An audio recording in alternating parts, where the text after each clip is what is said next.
This episode is courtesy of Circadia, a podcast about light and you. Special thanks to Andy Moore for hosting this discussion. Because there's already a lot of cases where people just cut and paste AI outcomes and pass it on as something that they did, right? I know some companies now have even clauses about AI in their contracts in which they say, listen, we will be using AI tools in the generation of our design process, the components of design. And I think that is really important, that this transparency and understanding where AI is being used will come to the front, because you can't be just saying, oh, if something goes wrong, say, oh no, it's not my fault, the AI did it. You are still the end responsible of the whole process. So this transparency and making clear to your client how you use tools, and there is nothing wrong to use tools, because we've always been using tools like renders and lighting calculation programs, and now we just add in one more tool to our toolkit, which is AI, which is a big one, but it's certainly something that will be part of our future toolkit.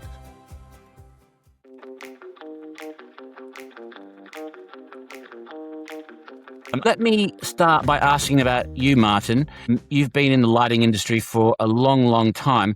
So just in the elevator pitch type version, tell me a little bit about your history. Right. Exactly 45 years in lighting. Actually, 25 will be 46 years in lighting. I started in 1979.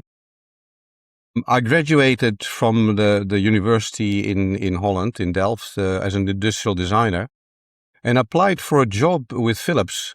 I didn't know it was going to be Philips Lighting, because when I applied, they had several jobs available for graduated industrial designers. And one of the jobs offered was lighting design, and I had absolutely no idea what lighting design was. I'd never heard of it. I thought of theater or lamp bulbs or light bulbs, things like that. But they said, oh no, the department is just across the road. You want to have a look? So I went there, and I saw a team of 40, 50 people doing projects all over the world, from Olympic Games, lighting, hotels, city centers, shopping malls. And I was taken away when I saw that. And I said yes on the spot. And so-called the rest is history. I spent 12 and a half years, with Philips. Ended up with Philips in Singapore. And that's why I got really in touch with the actual lighting design profession as an individual practice. I didn't really understand and know that it was an individual practice in itself. I thought there was always manufacturers doing these kind of things. Turned out in the 70s, there were already quite a number of independent lighting designers. I got in touch, and in 1990, I decided to make the jump, and I always wanted to be an entrepreneurial, independent practice lighting designer. The opportunity presented itself, and I left Philips. They had never had somebody leave the company while overseas. There was an extra You're a pioneer in many ways. Started my independent practice in Singapore, basically January 91. I went through hills and down, but now here we are, back now in Australia. It was not my choice, by the way, to go to Australia. Was originally in the 97, when the economy crashed in Asia. I'm not sure if any of you still remember, but it was my first encounter with financial crisis. My practice was really affected. I neared bankruptcy because basically all my projects stopped and no income. Yeah. And then I thought, well, either I can go back to Europe, go back to Holland, my original country, or find somewhere else. And it so happened that we landed out in Perth in Australia, which is in the same time zone as Singapore. I found another practice here that I joined. And from there we developed ourselves. Now, last year, I sold my practice to Nulti. So Klaasen Line Design is now part of the Nulti Group, and I'm sort of in semi-retirement. Not really, because I'm not someone to stop. Working harder than ever. That's what seems to happen to most people in retirement.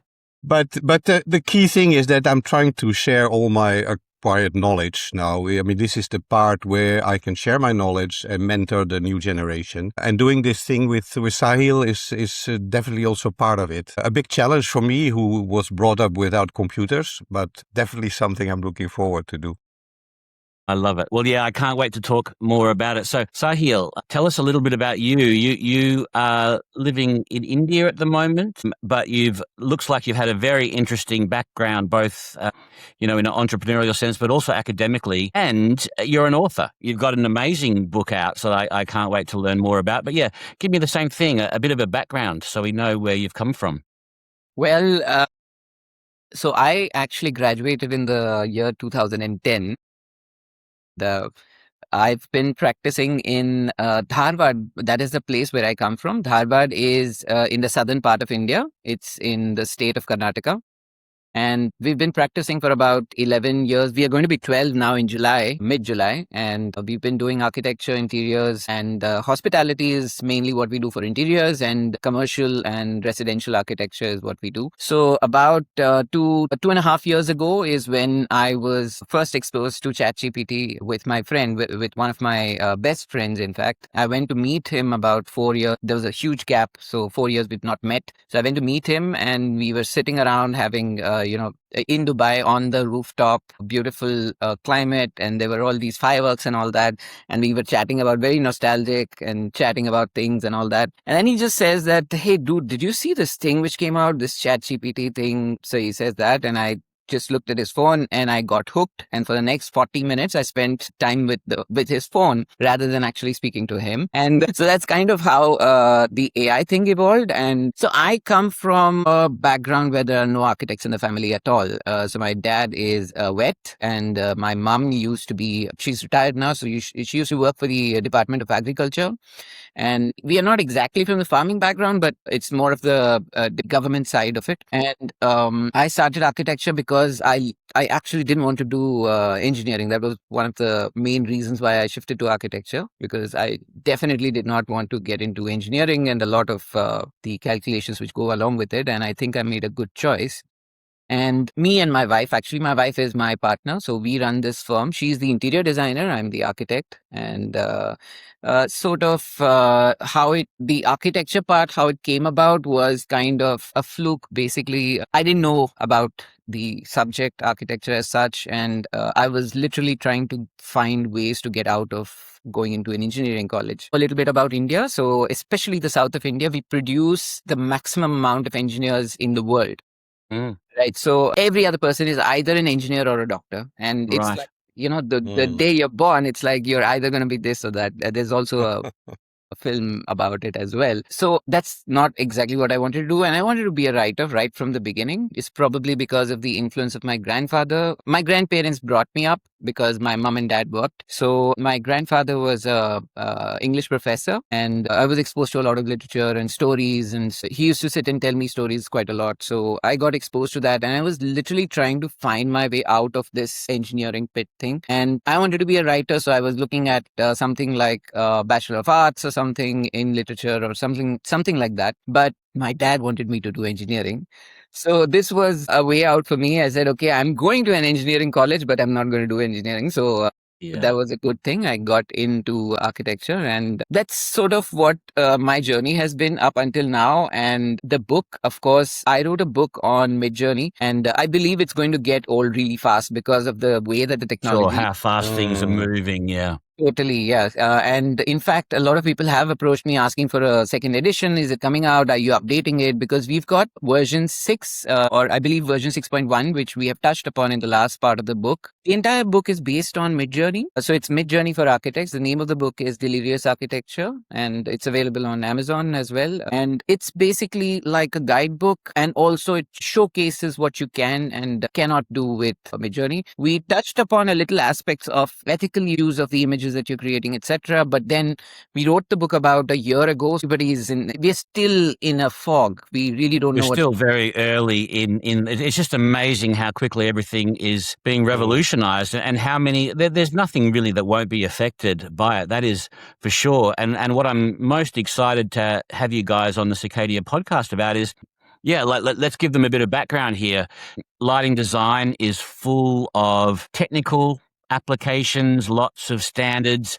Of course, things like rendering have always been important. Software like AGI or Dialux and Relux that does a lot of mathematical calculations to establish, light levels and design-oriented things. So it really is the combination of a bit of engineering, but very much around architecture. So now that we've got your backgrounds individually, I'm curious to hear the story of how you two met and how the partnership formed there. So perhaps before you go into that one, just maybe start with a little bit about, what was the spark that made you realize this is a good time and such a good demand for this kind of technology and architecture? And then please, let us know how you met and decided to work together. Well, let me start with this one. Yeah. Please. I was just going to say Martin should start. I mean, I've always been interested in technology advances. I mean, I came from a background where I was just sketching, hand drawings and hand calculations, and then through mainframe computers and pocket calculators, I ended up doing what we do today with renders, etc. But we have a common friend in Dubai who I met last year. I don't remember exactly well, somewhere late last year. No, in January. It was in January. I met him in January. And when I caught up with him, he said, "Oh, I met this guy in India, Sahil. We did an amazing AI course and workshop with him. And he told me all about it. And even basically put us in contact with each other. And like I didn't hesitate. I contacted him literally within days. I was on the phone with him. We had, I think within a week, we were on a video call.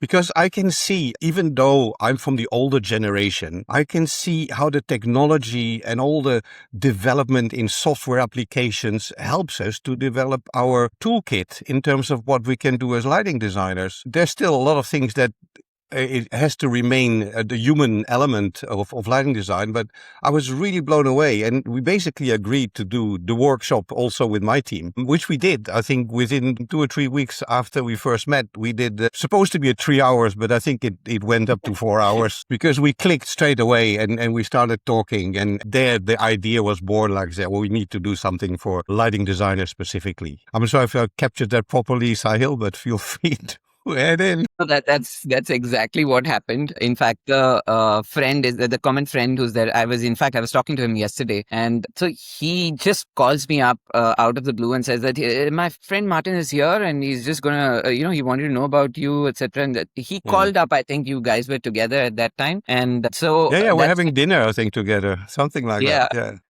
So that's kind of what happened. And we have been, apart from what we do in the lab, so we have 3 different verticals. So we have a lab where we experiment with AI workflows. Now, I'm a core architect, I kind of try to limit my niche areas because I like to be a generalist. In fact, because I'm a generalist is why I'm able to understand niches as well. And not just one, but then a lot of them.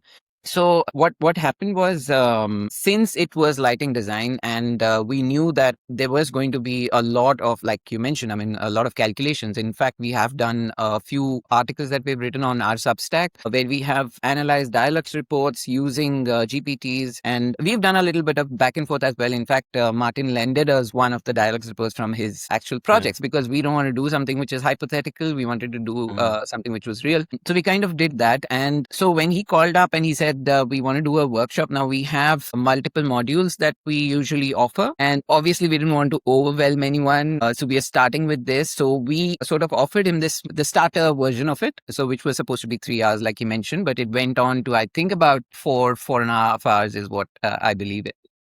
We lost track of time because we kept talking and putting up new things. And as he was talking, new things popped up. And we literally had to stop the conversation. Otherwise, we probably would still be talking.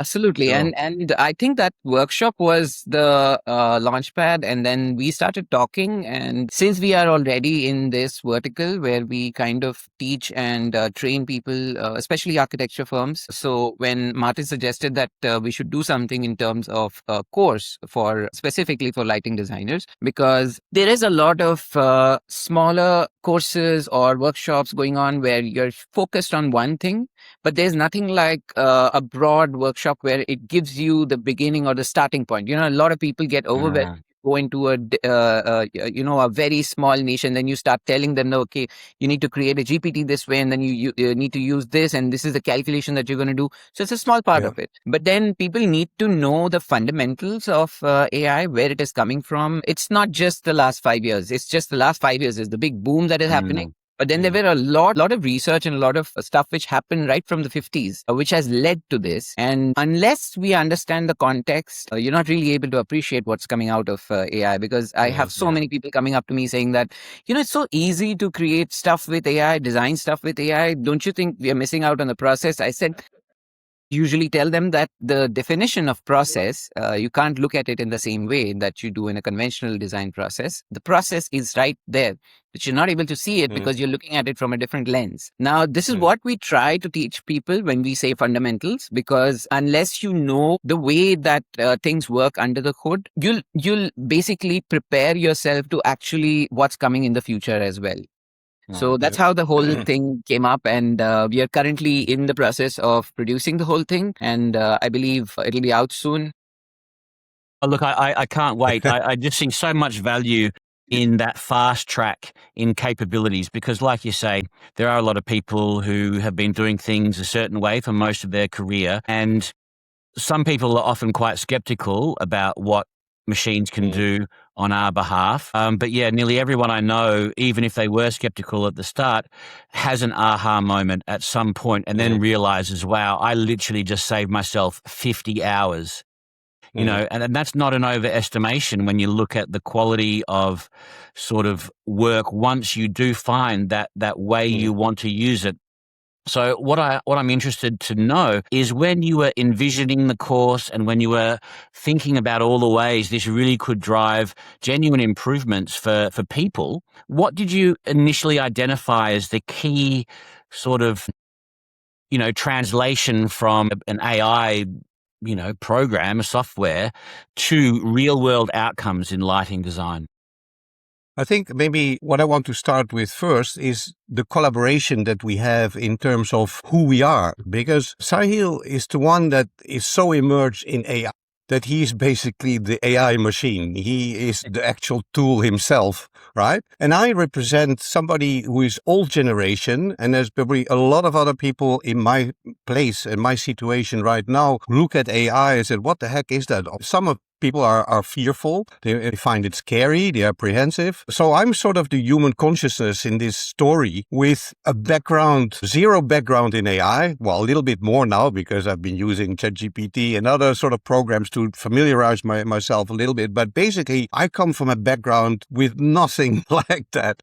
Having done lighting design a lot by intuition and experience. And I think that's the ideal combination. That's why I like our collaboration so much, because it's like you have the two opposites in a way. Somebody who has done lighting design with his hands and with his head for the last 40 years, and somebody who's really attuned to using AI tools in the design process. And Sahil, being an architect from background, also touches and understands the design process. So it's something that really makes a lot of sense because he knows how we design. We, as lighting designers, we work a lot with architects and interior designers, so we don't have to explain the process of design to each other. We know how it works. But he approaches that with his mind of, this is the sort of Bits tools and that I bytes, would like yeah. to use and this about. And I'm like, but hold on, my intuition tells me that we should do it like this. And sometimes after so many years of experience, you do things because you know it's the right thing. It's not something like you think a lot about. It's like ingrained in your mind and in your skill set that, oh, no, this is the way we should do it.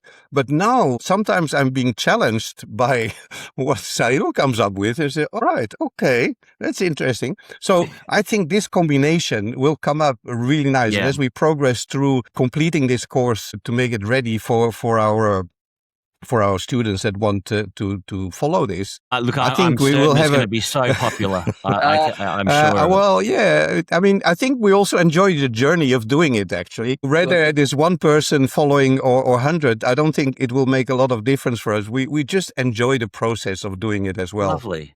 Absolutely. And in fact, to add to that, what I feel is that when you mentioned real world outcomes, now with AI, obviously we're still in the initial stages of this. There's a lot of development which it's going to happen, and we're looking at it. Currently, there's a lot of fragmentation of tools where you really don't know that. I mean, there is literally nothing like a single tool that you can go to and you have all of the AI applications which are under Yes. that same umbrella. There's nothing like that right now. It might come up, but currently it's not available. So what we try to tell people is how can you connect certain applications and create your own workflow to be able to do that. I mean, I can't give you a workflow, a ready-made workflow, because of the way that design works.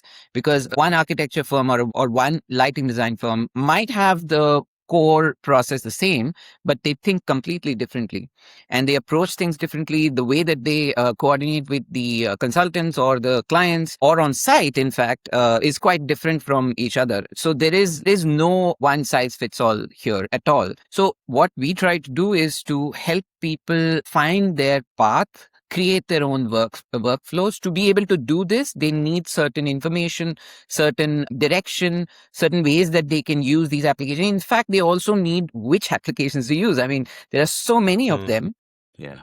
That you're confused whether you need to invest in now. In fact, if you want to invest in ChatGPT or you invest in Gemini or you invest in Microsoft's Copilot, because if you have the ecosystem of Microsoft everywhere, you've got your Word documents and your other things and Teams. In fact, so now Copilot is inside of Teams, and so do you invest in that? So you really don't know where you want to get into. So that's kind of what it sort of gives you an idea that in the real world, we will be able to save time. But to do that, we need to know which direction to take.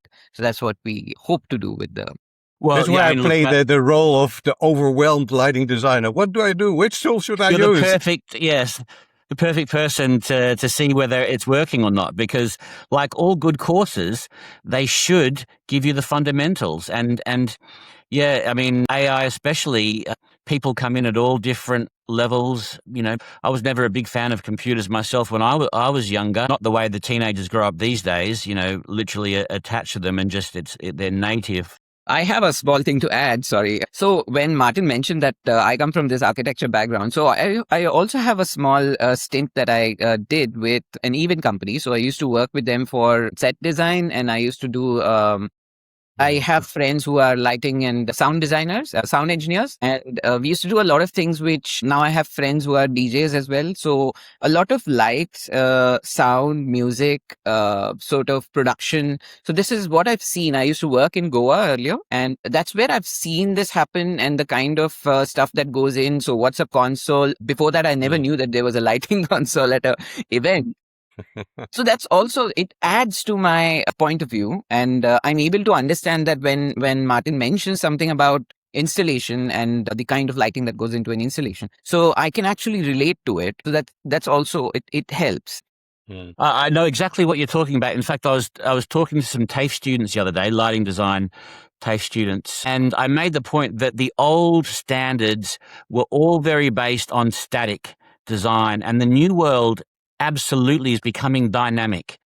Yet this has always been a very hard thing for human minds to adjust for. We tend to think statically, even though we're in a dynamic world. And I'm sure that that combination of learning DMX skills on a lighting console and thinking like a stage and studio designer, where you transition from scenes and you create those emotional outputs with the lighting, that is the skill of a new lighting designer, is being able to translate static designs and make them dynamic. And I was hoping to get to this in the conversation today. I didn't want to jump straight into it now, because I think we need a little bit more understanding of precisely what you think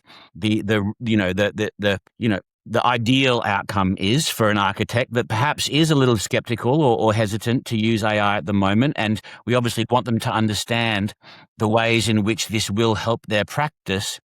But going to that point about what I'd like to follow up with is, being able to translate people's concepts into a render, having a dynamic effect applied to that so that people can actually see a lighting design at 10 a.m., 2 p.m., 10, in the middle of the night, including things like sun location and shadows. I know, this has been a holy grail of software for lighting design for a long time, but I really feel like surely now with this much computing power in things like ChatGPT and Gemini, it will actually become quite accessible, because I'm sure the main constraint previously has just simply been skills. It's too much effort to rely on one person to be able to cover all those different software applications to build something so amazing. But now it sounds like you guys are going to be making that possible.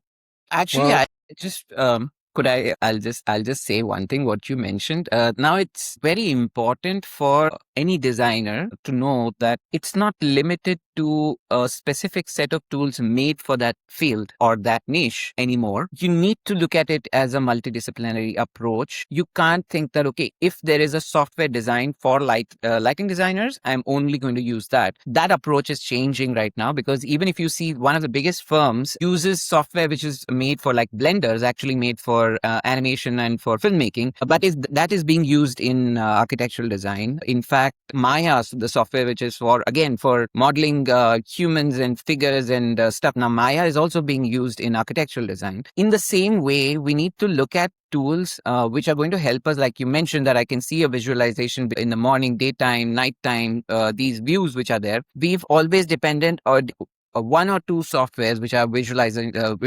softwares, maybe Lumion or any of those things, where we are trying to find that switch where, okay, I create one render and now I want a morning, daytime and nighttime and, all the other iterations and all that. We're trying to find that switch, but mostly it's not there because it's just too tedious. Even for the software to create that, it's very tedious. So you need to look at other things, like there are coding softwares which can actually make that happen. It's like now a visual is an illusion, right? I mean, it's just an image. Now, what you are looking for is not the building to actually turn into what it looks like in the evening. You're not looking for a photograph. You're looking to see what it looks like. So even the illusion is good. Now, how do you create that illusion is by finding software which probably has nothing to do with lighting design, might be something completely different, might be related to coding or something. So unless you look at it as a solution you're trying to find with data points rather than a linear approach, that, okay, I do the concept first, then I do the develop the design, and then I do the visualizations, and then I create GFCs. So this is a very linear approach. So that's not at all the way you need to look at it right now because of AI. So you need to kind of find solutions all over the place. It doesn't matter if it's filmmaking, it doesn't matter if it's writing or I love that. Yeah. anything at all. Yeah. But here's where the human consciousness comes in, because before it was AI, I used to say we don't design for lux meters, we design for people. So that's the emotional experience level that comes in. You need to understand that people don't see lux levels, people see contrast, brightnesses and things like that. So when I hear all that, say, yeah, okay, right, but we were not going to design for AI tools. We have to still design for people, and we need to understand the outcomes of AI.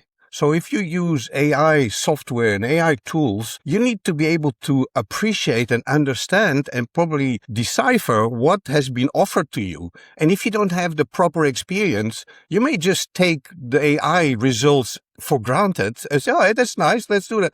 And that's where I am mostly worried about, is that we're going to create a whole thing of AI-generated imagery that's actually not possible to realize. Right? Maybe it is. But even in the pre-AI time where we were doing renders, I know people that do beautiful renders, but I look at it and from one look at the render, I can say, oh, no way you can achieve that, because I know the technology of lighting. I know what the light source can do, and definitely not what I see in this render. It's a beautiful render, but it's not realizable in the real world. So that's why I think it's super important to have that also, that skill set and that experience and the emotional experience of doing lighting, to be able to balance the outcomes of AI with what possible in reality. So I love what AI can do, but I'm also I won't say worried, certainly challenged by finding ways to, what has come out of the AI toolkit with what will be able to be produced in real time and in real life. And certainly the new generation. Now we have the new generation that just knows LED technology. I came from the incandescent and fluorescent tube time, right? So I've gone that. And when LED came out, I had to readjust my whole knowledge package, because what I knew I could dream about what an incandescent lamp could do. Then I had to reschool myself about what LED systems could do. But the same, I think, for the use of AI. If you are not experienced and you're just in your first year of lighting design, how can you have sufficient experience to judge what an AI tool is going to throw at you? I And I totally think that's understand where, what you're saying. yeah, so, I and that's completely what agree.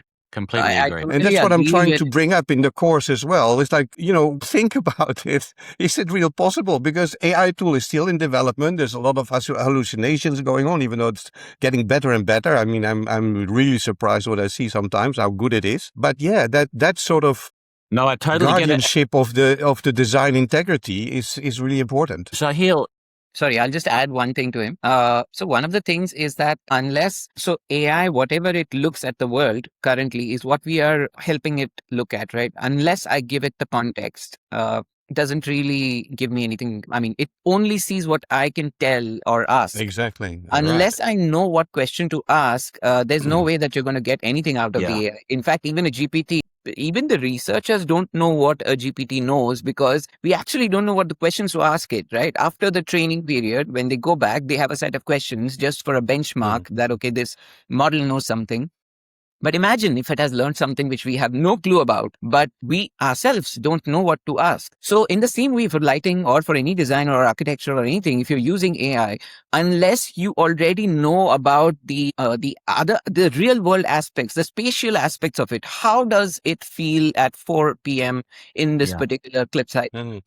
So unless you know that, exactly. I don't think that basically you need to have something in your mind for the AI to augment. yeah.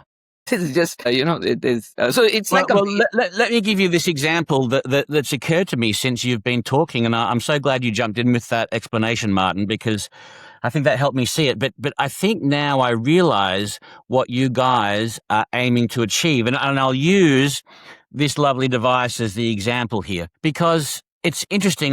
One story that gets mentioned a lot is how we're walking around with computers in our pockets that are 10 times more powerful than the computers that helped us land a spaceship on the moon 50 years ago. And when I look at this device and the way I use it, I'm probably capable of using about one of its actual capability. Like your brain. And the reason that is because it does take time to become familiar with software. It does take time to have the thinking in your mind adjust to technology, and it's often quite a steep learning curve. And if you don't have that 40 or 50 hours of spent time in that environment, you never will get to the point where you can apply that beautiful melding of the human mind and technology. So I guess the ultimate goal of your course is to make an architect go from a 1% capability to, say, a 20% capability in a very short amount of time. Yes, that's actually, yes, it's sort of what we are trying to do. And in fact, the capability is one aspect. The other aspect is also the knowledge. So just to see that you have avenues, multiple avenues open up, which you had no clue about, that's also kind of what it brings you up to date as much as we can in today's fast growing technology field. But it just updates you and brings you up to date and gives you all of these avenues which you can explore. So yes, that's exactly what we're trying to do. Martin, For me, it's a bit a journey into the unknown, because I feel Sahil knows where we're going, and I'm like walking along with him, like, okay, what are we doing? Right? So, but I want to say one thing, is that in the older days, before AI, pre-AI, I used to say to my team, listen, you only gonna be a good lighting designer if you have gone through the whole process of designing and implementation a few times, because if you know what's happening at the end, you can better prepare yourself during the concept design stages, right? Your concept is as good as the final implementation. So unless you have gone through this cycle a few times of designing, working with other design consultants, facing clients, working with contractors on site, know what kind of issues you face when you do the actual installation on site, handing over to a client, that sometimes can be, I've got projects that have done a period of like 8 years to complete, right? So these cycles, I used to say, unless you have been for about 5 years in lighting design, I don't think you can call yourself a good lighting designer because you haven't gone through the whole process yet. And I think AI may help shorten this a bit, but I still think that you need to go through this whole process from the ideation, creating the concept, all the way till the implementation, because it's at the end where you learn what you did wrong in the beginning when you developed your concept. And I think that's a part that I want to see also how AI will help maybe fast track that or help anticipate what may happen in the future. Certainly with all the data knowledge that the AI tools will have, I think that will certainly help. Absolutely. Look, Sahil, you mentioned you're a generalist. I think being a generalist and having AI tools is clearly a big advantage that helps with, coming up with the ideas to even, create the prompts that can help AI do some work on your behalf. And Martin, to your point about the translation from an idea that works in theory in a render, but then translating it into the real world. I mean, I've been around long enough to have had projects where, yes, it was clear things were trying to be done that weren't a particularly good idea. Often when it comes to things like long-term maintenance issues, are you optimistic that engagement with AI can help an architect and an engineer work together better to deliver longer-term outcomes for buildings? I think I have a healthy skepticism. I think that AI will definitely help. I have yet to figure out and understand fully how, but for sure, you all this whole process that we are also going to go through in our course from beginning to end will help us to formulate our thoughts along the way, because in AI, as we said before, you need to prompt, you need to come up with the right questioning, the right prompts. And that already forces you to think about what it is you want to achieve. So in a way, AI will help them to sharpen your mind, I think, also in terms of design process and ideation and how to come to a design target that you would like to achieve. I don't know. I will see. As I said, it's a journey. Yeah, which we'll certainly find out one way or another. Holding Sahil's hand and I really look forward to this. Don't put too much pressure on him. He can't cure everything, but he will try. So actually, when we actually talk about prompt engineering, so everybody really wants to learn prompt engineering, right? So that they can get a good output out of an AI, maybe ChatGPT. Let's take the example of a GPT. So the thing is, learning prompt engineering in itself as an isolated subject to write prompts, how do you write prompts and try to find those keywords? It's not really going to help you in the long run. What's really going to help you is if you can improve upon the way you think and you articulate. So you will become a better prompt engineer automatically, because if you isolate prompt engineering, it's like saying that I want to practice architecture. That's why I want to learn AutoCAD. Right. So that's not really what you need to do. To practice architecture or design, you need to have a sense, right? I mean, a sense of space, a sense of perception. Unless you have those things, whatever amount of drafting that you can do on AutoCAD is not really going to help you, because a line is just a line to one person, but then it can also mean a road, a railroad track to an architect. So that is about prompt engineering. If you really want to improve on the way you speak to GPTs or to diffusion models, it's rather that you read literature quite a lot, maybe philosophy or maybe psychology books, watch movies like I don't know, Fight Club. So jog your mind, kind of, understand how multiple personalities work and how they interact with each other, and improve the way you think. And automatically prompt engineering improves, and the way that you sort of get things out of GPT kind of improves. And also, one of the most important things is not to look at a GPT and try to find output. Rather than that, try to get a conversation going. So it's much better that way. If you're looking for an output which you're directly going to use in one of your projects or in your process or something, it's unlikely that you're going to be satisfied. The other thing is, like Martin was mentioning, now there are all these AI tools that people are using, even fresh graduates or whoever it is, and a lot of the people are looking at it as a shortcut or a quick fix, that it used to take me 2 days to do a render. Now I can do it in 2 minutes and all that. And even with GPT, it's like, oh, I used to write this email for like 3 hours. Now I can do it in 3 minutes. All of that is fine. But I feel that currently everything that is happening with AI is all happening inside of the computers. So again, like I mentioned, that it only knows whatever I show it. So I can show GPT my space, my room, myself. I can show it to the GPT and ask it that, okay, now what do you see, etc. But it still does not have spatial intelligence. It means that it can't relate to the actual lived space that we are in. There's a lot of research happening in that area, like Dr. Feifei Li, who is I think she works a lot in the neuroscience and AI fields. So her company, World Labs, so they are developing models which can understand the spatial sense of things. And they are kind of training them with the world around, with the three-dimensional aspects and how deep it is, and what is the information behind a particular table, a particular wall, etc. All those kind of things. In fact, they have demos on their website as well. Now, today, I think there is definitely, we need the spatial intelligence to be sort of co-authored along with an AI currently. But as the research progresses and as technology progresses, there is a very good chance that an AI model will be able to feel the space as well and be able to tell us that, look, you're designing with this particular, light or a fixture or this is going to give you this feeling. Maybe you need to do this because your client or your the user is sort of looking for this. So make them feel this. So there is a very good chance this might happen. So once that happens, there's a bigger problem at hand, because we are already struggling with anybody who comes out of graduates out of college, universities.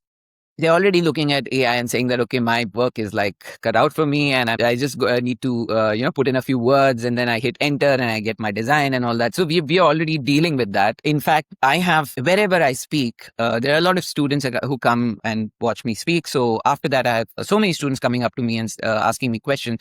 And one of the questions was, it left me quite, I was surprised.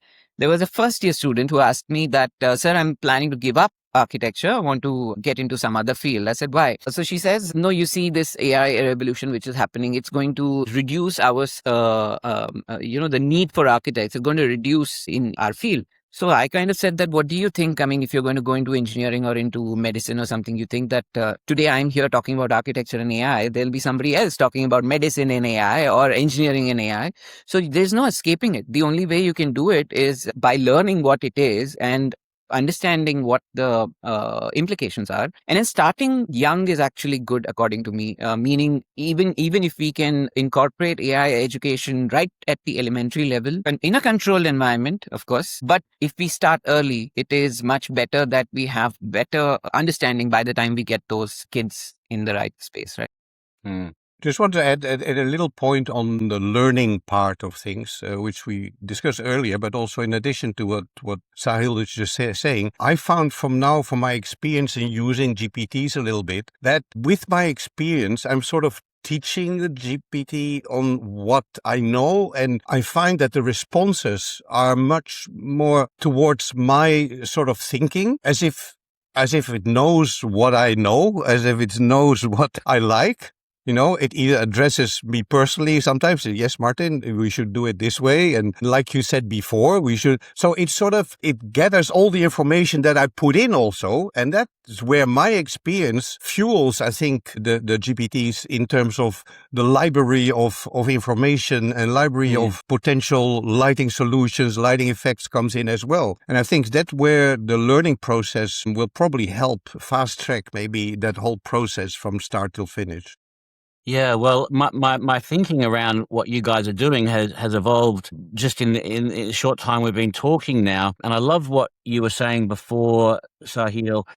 From what you're describing, it almost sounds like if you do this course, one of the big benefits will almost be ending up with ChatGPT that is capable of prompting you back with questions that you would never have thought of on your own, and enable you to have a much broader scope of things to work and play with in architecture. And it made me realize that, yes, perhaps I just hadn't thought about it deeply enough, but really architecture is such a broad scope of work. And many architects in Australia are doing incredible work on social issues, certainly in environmental work. And now I realize that, yeah, just giving them the skills to enhance their productivity, make them get to that next level a little bit faster.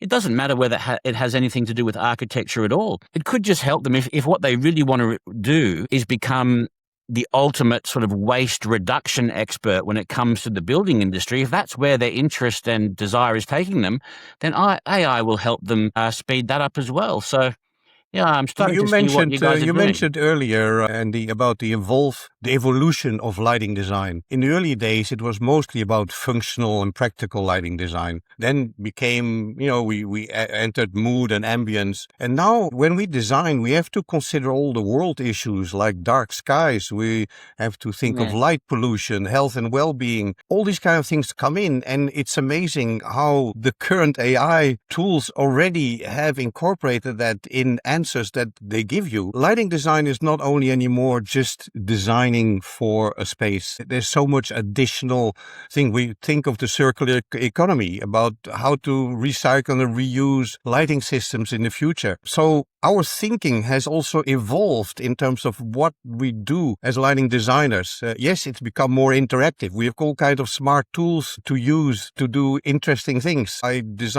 completed a hotel that had a light show. I had never done something like that before, but just because I could, we did it. It was also something that we did in collaboration with the landscape designer and the architect and interior designer, but it was something that made that space unique. But we had the tools and the technology to do it, right? And so there's so many new things popping up. Even the technology itself is evolving to a level. I mean, we're in the evolved stage of LED technology, but there's laser technology coming up and so much more other technologies where LEDs are being integrated in building fabrics, right? Building materials that have integrated lights. There's so much coming our way. To me, I'm very privileged to have been busy and active in lighting design, because I see where I started from the simple fluorescent tube and incandescent bulb, where we are today with all our smart tools, voice-activated lights. It's really amazing. And then we have sensors that sense presence and what you do in space and then adapt the lighting to it. I'm still staggered about where we are going. And I was thinking that by now would be retired, but there's no way I can retire with everything that is still going on. And now Sahil has really triggered me again into, moving into this whole world of AI. Well, that's how I feel. And I'm happy that I feel that way, because that keeps me alive. And I get up in the morning like, yeah, what are we going to do today? Yeah. Well, look, I'm getting conscious of the time, and I haven't really asked you anything specifically about the course, and I do want to make sure I've got a good chunk of description so that people really can, join the dots in their mind. So maybe both of you have a go at describing, what the course is, the duration. You're certainly welcome to mention any cost or type of things. You can make it a little bit like an advertisement if you like. Entirely up to you. But give them that overview of what you're creating and the reason why they should come and have a look. Sahil, just you go for it, and I'll fill up where you've missed out. So the course is basically a fundamental course. So it is to improve your foundations on AI and the overlap of artificial intelligence with lighting design, and not just lighting design for architecture, but lighting design as a whole. A lot of allied fields can also use this course, take this course to kind of update themselves.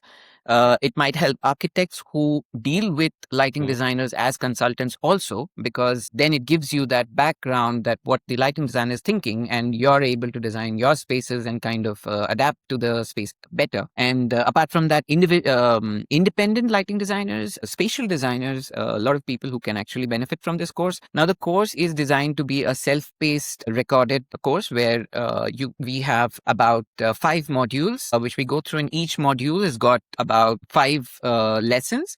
And we've kind of put in a lot of interesting things into it. Like every module has got an introduction, which is created with, it's like a podcast created with synthetic voices. Of course, we used Notebook LM to do that. And, but it talks about what you're going to learn next. And it kind of explains to you, this is what you're going to learn in this module. But it's like a podcast with 2 people talking. So it gives a better way of understanding. At the end of each module, so me and Martin are going to create like a panel, and we're going to have a discussion together about what we've taught them and what we've learned, etc. And apart from that, every module has got an exercise which is self-assessed. So we have created a way to actually assess. Once you do the exercise, then you can kind of go and grade yourself and kind of get an understanding of where you've reached at the end. And it also comes with an exercise book, like a workbook, which is accompanying this. So you get all of the exercises, you know what's coming up next. Right. And all 5 modules are somewhere around 3.5 hours of total video content. And we've got prep materials also. There are a lot of ebooks, which are additional materials, which we've created, not from somewhere else. So we've kind of created a lot of these ebooks, which are some of them are clearly for AI. Some of them are an overlap between AI and architecture. And a lot of them, in fact, 6 of them, in fact, are for lighting design. And that's kind of the course. And did I miss anything? I think Martin. Well, can I think what I want to add in, what makes our course unique is, I think, also the dialogue that we have between the AI machine being represented by Sahil and the consciousness, the human consciousness of the lighting designer, with skepticism towards what AI can do, which I will try to represent. So I think that makes the course quite unique, because it's not somebody just trying to impress to you about AI tools to use, but it's genuinely challenged by someone who has some healthy skepticism about what AI can do. That comes with 45 years of design experience, global design experience over multiple applications, whether it's hotels, sports field lighting, city urban redevelopment, or office lighting, you name it. So I can challenge him everywhere in terms of what we bring to the table is actually relevant and realistically applicable in terms of our lighting design profession. And I think that makes this course quite unique, is that sort of, challenging each other and dialoguing about, right? But otherwise, like Sahil said, it's a self-paced course, so people can just download it and they can do it at their own pace. There's no time limit. You do it as you feel. You don't get in trouble for not handing in your homework. Sorry? Yeah. No, there is homework. There's self-paced homework. I mean, there is homework, so you can do exercises and to see whether you understand it.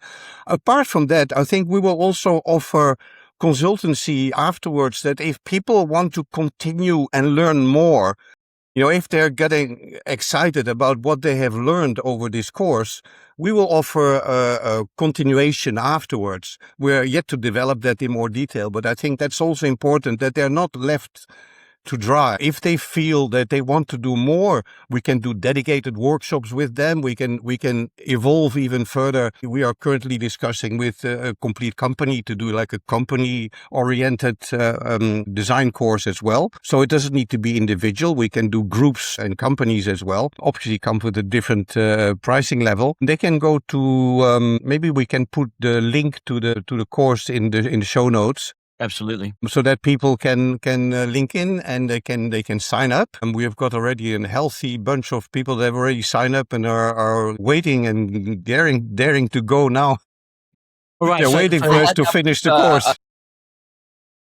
Technical things about the course I just wanted to add in. So we also have a Discord server which we are going to give out to people. So the server can be filled up with whoever takes the course. So anything that you want to interact with Martin and me, so you can actually ask us questions there. So we'll be active on Discord. We use Discord, in fact, in our practice. All of our whoever's working remotely, so they are kind of connected to us on Discord. So we are always on Discord. And apart from that, so through the course, since it's fundamentals, you will actually get to interact with 3 to 4 different kinds of AI. One being the textual kind, where you're interacting with language models like ChatGPT, Gemini, and stuff like that. And the other one would be visualizations with images, image generators, mainly diffusion models, which can generate images and video. And finally, you'll be able to also use AI tools for communicating the entire intent of your design. So these are the kind of things that you will be able to actually interact with during the course. So these are a few things which I wanted to add. Yeah, no, thank you. Well, that definitely covers it. And I see now that, yes, it's got the application for each one because they're all just as important to each other. But to Martin's point, nothing is going to work unless you have the human consciousness and the vision of the process to begin with. And so to wrap up here, I'll get you both to give me your thoughts on this. Going back to my point about, my capability with an iPhone is probably 1% of what a really, clever software guy is. And I feel like the lighting design industry has in some ways been affected by not having the capability to control all aspects of the project further down the track when it comes to construction, when it comes to managing contractors, when it comes to some of the integration aspects of achieving really good outcomes. I use Europe as an example here in the sense that their homes and buildings on average, I feel are a higher quality in terms of construction and build than say in Australia. Things like air tightness and integration between lighting and mechanical. And it's just because we do things slightly differently here. And I feel like one of the big constraints in the industry has always been that, yes, a lot of very smart, very talented designers come up with beautiful ideas, but it's the translation to how that gets carried out in the construction process that determines whether it's successful or not. And then sometimes even when it is successful in construction, 2 years later, it becomes unmaintainable. There aren't skilled people capable of maintaining those systems or those integrations, whatever it was, whether it was mechanical or electrical or even a civil example you could also put in that. So I'll start with you, Martin. Are you optimistic that lighting designers becoming much more familiar with AI and allowing their mind to work in perhaps additional containers of thought or expertise? Is this likely to happen from engaging with AI? Can we expect positive outcomes when it comes to sort of breaking down those silos? Absolutely. I mean, it's already happening. We already have BIM, like the building integrated modeling, where the various disciplines are all brought together.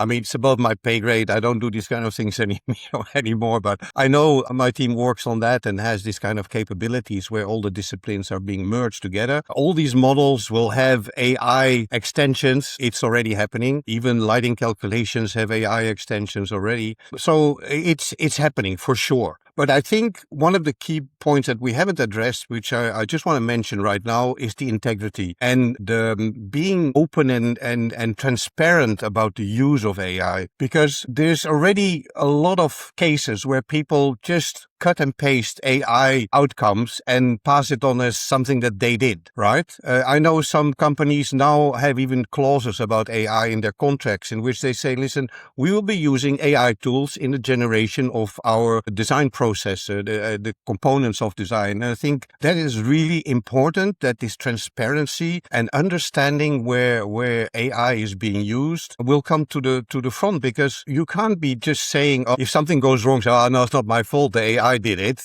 you are still the end responsible of the whole process. So this transparency and making clear to your client how you use tools, and there is nothing wrong to use tools, because we've always been using tools like renders and lighting calculation programs, and now we just add in one more tool to our toolkit, which is AI, which is a big one, but it's certainly something that will be part of our future toolkit. And I think for sure it's already happening. I feel that I'm gradually starting to understand what it can do, but at the end of this course, I think I will have a far better understanding. And you can see when we talk, we keep on talking. We come up with new things. So already we have passed the hour in terms of discussions, and I think we could continue for a long time. Of course, yeah. But it is something that opens doors every single time we go into a room, we open a door, then, whoa, there's another 10 doors that we could open and do things, right? And we have yet to discover where that all...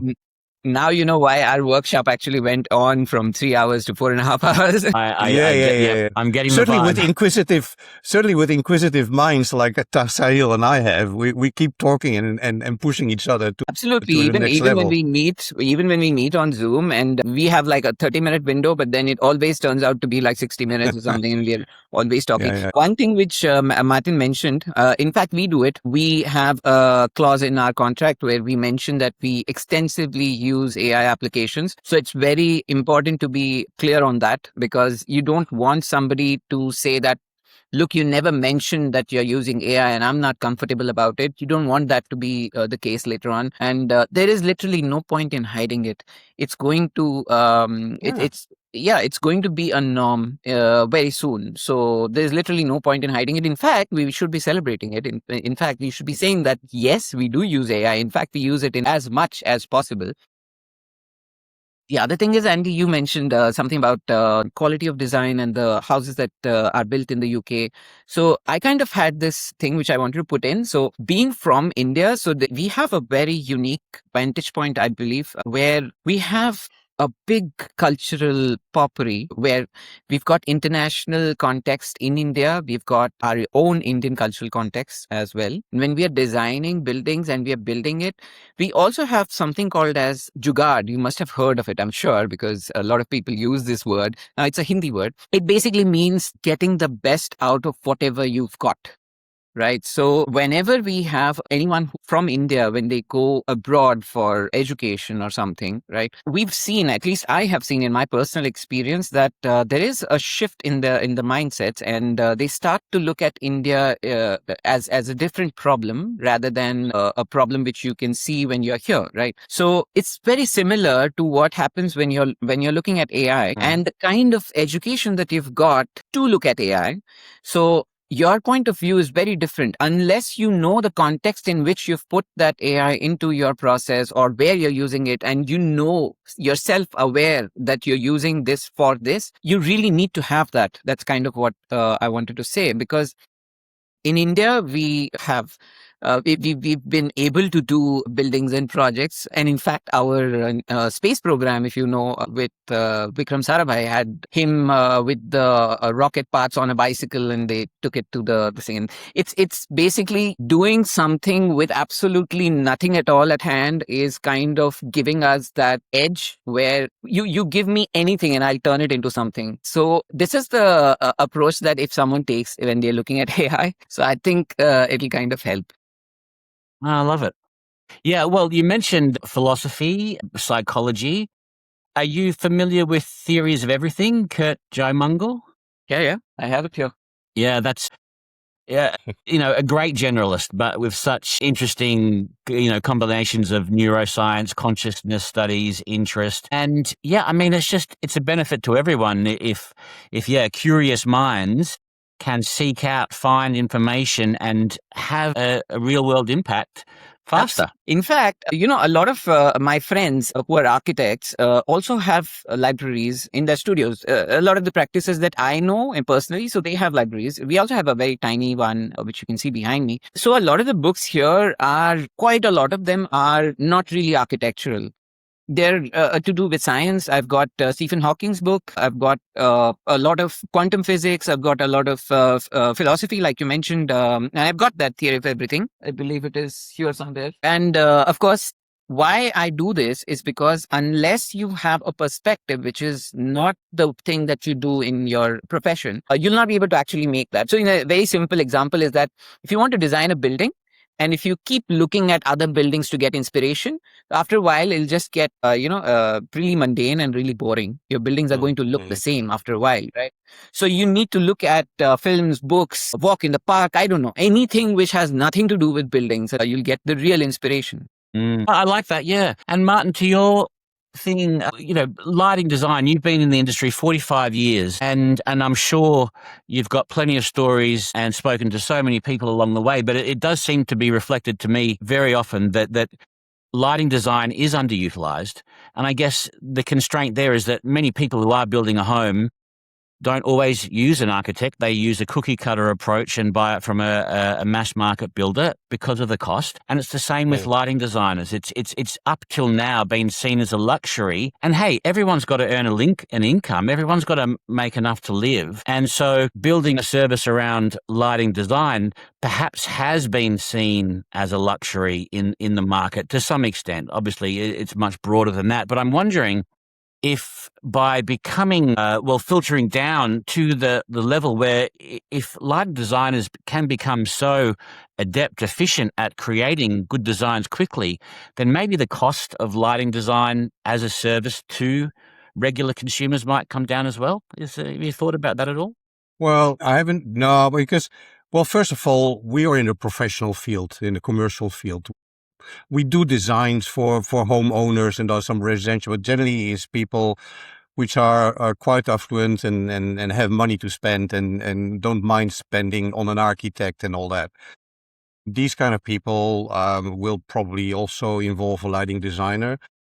But even in the commercial space, in the professional space, lighting design most of the time has been the last item on the budget. And a big part of my role as a lighting design practitioner is education. The first time when I meet a client, I need to generally educate them about what lighting design can do and what benefits and value for money they will get out of using services. And it's not the price of the initial light fitting. You have to look at the totality of what you can buy 10 cheap fittings, but you may need to replace them. They may not have the same performance, and you could, so that fitting is maybe $10, whatever the price may be, rather than fitting with double the price, but that may last 10 times longer, have much higher performance. So you need to balance that up. So that's the part that we as lighting designers are faced. I mean, lesser nowadays, but certainly it's a big part of what we do is educate the client about the value for money and the benefits of better lighting design. I had once a client who told me, why would I buy a $100 light if I can buy a $10 light from China? I can replace it 10 times, So, I mean, yeah, okay, how to reason with that? But more and more, I think people are also more quality conscious. Lighting design has come a long way. People now accept it as a profession, as a professional practice, and as a chain element together with architecture and interior design and landscape design and what have you, electrical. So we are much more validated, certainly.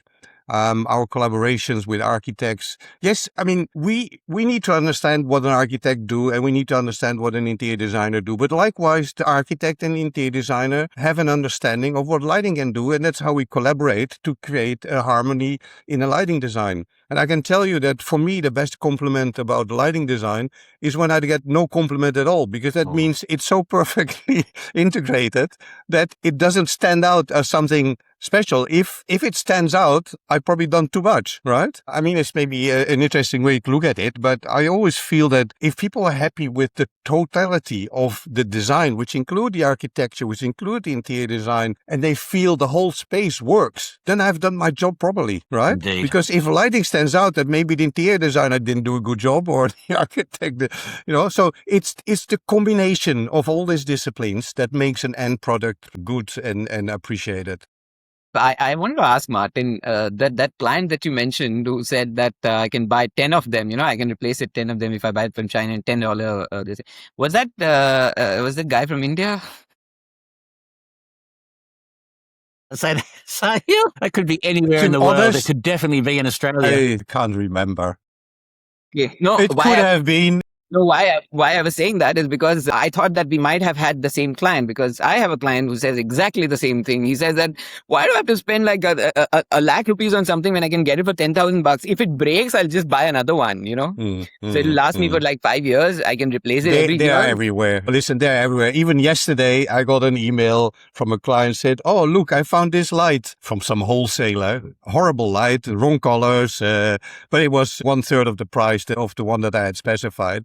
So I had to get back to him and explain why I had chosen my light fixture, what the quality characteristics were, and in terms of color consistency, in terms of performance, in terms of maintenance, etc. So it's a continuous journey, which I do with pleasure. But yeah, sometimes you get these kind of clients, and they could have been in India, they could have been in China, they could have been in Singapore. They are everywhere. It was just an example. Good to know that there are other people also facing the same thing. And yeah. In fact, there's this other thing I kind of forgot. You mentioned something else which I wanted to say about, but I'm sorry, I forgot. Oh, no, that's okay.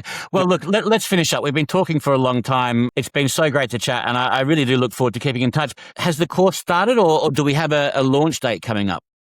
So actually, we are hoping to launch it by the later part of July, and the production is on right now. But most probably in the next couple of weeks, we hope that the introduction, the first lesson, and the website and all that will be up, so that you can actually buy the course. The course is priced at $399 US dollars, and so there are group discounts as well, which will reflect on the website itself, so you don't have to actually approach anyone. And we are hoping in the next couple of weeks that the link, the website, the page, and everything will be out. The first lesson should be out, which is going to be an introduction.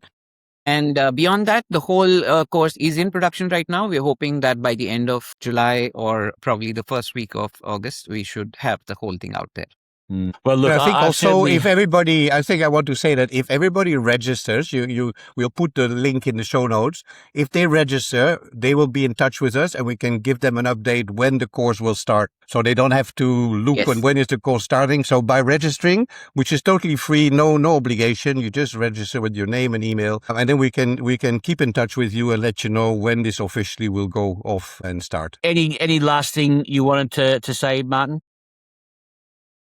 I can just say that being in this position at this time in my long career is absolutely astonishing and exciting at the same time. I'm super excited about what AI is going to bring, and it sort of gives me a new injection of life, I would say. After all the things that I've gone through in my 45 years of doing light design, I can't wait to see where we're going with AI. And it gives me that extra energy to get up and do something about it. I'm also writing books, and AI has been a big part of it in the latter part of my writing. So now I'm stoked. I'm really stoked, and I have to thank Sahil for his wisdom and his knowledge and instigating that in me. And I hope I give something back to him as well as we develop this course. It really is lovely when you find people that compliment you well. So yeah, what about you, Sahil? Last thoughts?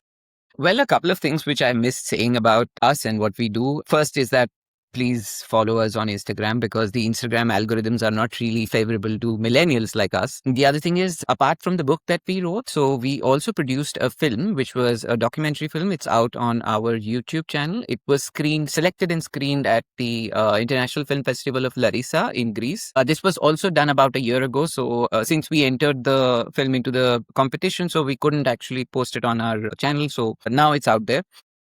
And apart from that, so we have 3 different verticals which I mentioned earlier, out of which the IFA, which is AI for Architects, is where we teach, train, consult. So we are consulting right now. We're being called AI consultants for architects. So it's an interesting word, but mostly we consult for literally everything. It's not only for visuals. It's not only for images or video or anything. Apart from architecture firms, we are also working with a few brands to develop promotional material for them. So because we love making videos, and in fact, our Instagram is full of videos, full of, diverse things, not only architecture. And we're working with a few brands like that. And so consultancy has become one of the core aspects for us. In fact, it is about to overtake my revenue in architectural design. So that's kind of what time that we've dedicated to it. And we really want the others who are mainly, mid-level architects, which are a team of 15, 20, or even 4, in fact,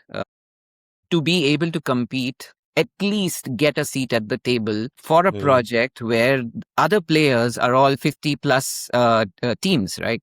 Right. So that's kind of what we are striving for. And apart from that, my last words for this would be, unless we look at these things as a lifestyle change and not only in the niche of one particular thing like architectural or lighting design, we won't be able to notice the real change that is happening, because this actually is changing our lifestyles. It's not something that is a plug-in into a small particular aspect of one subject or one field or something, but it's changing the way we talk. The dinner conversations are different now. We're all talking about ChatGPT. In fact, my mom was telling me she created a song on Suno. She sent it to me and she said that, hey, I'm not able to change the lyrics. Can you help me with this, right? So she uses AI all the time, and dinner conversations are different now.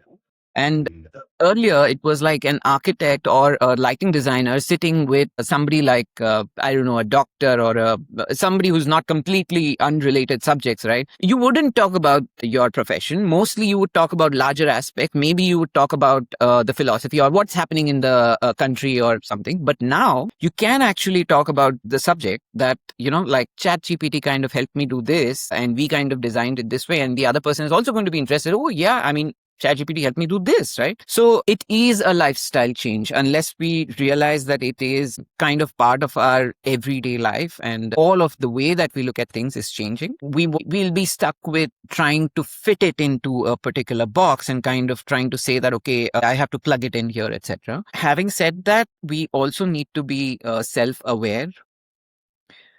This AI is going to create an always-on digital lifestyle where anytime you pick up your phone, you're thinking that there's something happening in the world, right? But it's the algorithm. It's kind of putting pressure on you to kind of either create, learn, teach, do something or the other. At any point of time, you wake up in the night, you open your phone, go onto any social media, and you'll see something new. And you feel like there are people creating all over the world, right? It's actually not that. It's the algorithm, and it's creating that pressure. So we need to be aware of it. And just in the way actually Mr. Yuval Harari mentioned in one of his interviews, that you might think that a lot of information is good for human beings, but it's not. It's just like saying that a lot of food is good for you. It's not. So just like the way you go on a diet, so maybe you need to go on a diet for information as well. And that really resonates with me, although I don't really have the privilege of actually doing that. Practice. But yes, it does resonate with me. And kind of, I feel that you need to turn off for a while and kind of, just absorb your surroundings or whatever. Just sit and think if that's what you like, or maybe, do something else, but something which is off of digital. So that's kind of what I feel and where I come from.